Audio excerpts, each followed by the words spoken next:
Welcome to Goalie's Pip Academy. Hey explorers, imagine sitting in a jet traveling faster than a bullet at the very edge of space when suddenly everything goes catastrophically wrong. You have 1 second to make a decision, one button, one chance. And if it works, you'll survive the most extreme ejection in the history of human flight. This is the absolutely true story of the highest ejection ever recorded. Before we get to the incredible story, let's understand what an ejection seat actually is. Fighter jets are some of the fastest, most dangerous machines ever built. They travel at speeds of over 2,000 kilometers per hour. At those speeds, simply opening a door and jumping out would be instantly fatal. So engineers invented the ejection seat, one of the most brilliant, life-saving inventions in aviation history. When a pilot pulls the ejection handle, a rocket motor fires underneath the seat, blasting the pilot and seat straight up through the canopy and high into the air in a fraction of a second. A parachute then deploys automatically, slowing the pilot down gently enough to survive landing. From pull to airborne, the entire sequence takes less than half a second. It is an extraordinarily violent, but extraordinarily effective way to save a human life. Now, the story. In 1966, American test pilot Bill Weaver was flying a Lockheed SR-71 Blackbird, the fastest jet ever built, on a routine test flight over New Mexico. The SR-71 was no ordinary aircraft.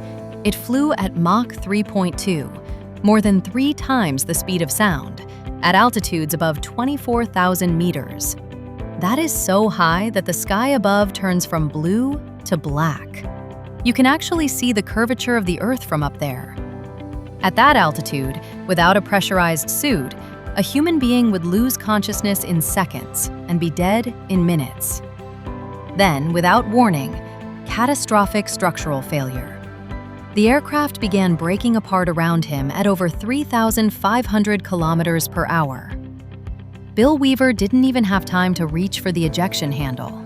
The forces tore him from the disintegrating aircraft, seat, suit, and all, at an altitude of 24,000 meters, nearly the edge of space.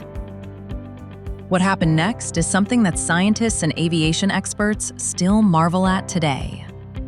Bill Weaver, tumbling uncontrolled through near space at unimaginable speed, survived because of 3 things. First, his pressure suit kept him alive in the near-vacuum conditions at that altitude.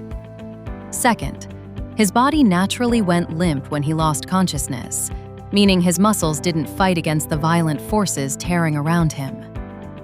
Third, his parachute deployed automatically at a lower, safer altitude, just as it was designed to do. He landed in a New Mexico field, dazed, bruised, but remarkably alive. His navigator, unfortunately, did not survive. Bill Weaver holds the record for the highest ever survivable ejection in aviation history, a record that stands to this day. At 24,000 meters, Mach 3.2, aircraft disintegrating.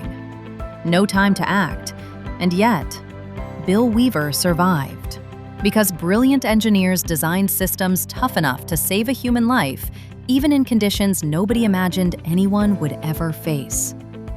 Every ejection seat ever built represents thousands of hours of engineering, testing, and an absolute refusal to accept that a pilot's life cannot be saved.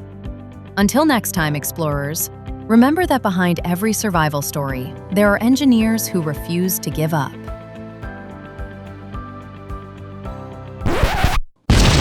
My mind is blown! Where can I learn more about these videos? Oh yeah, getgoalie.com. There's no ads, there's no junk, just cool stuff for kids and a dedicated tablet. Check it out, getgoalie.com.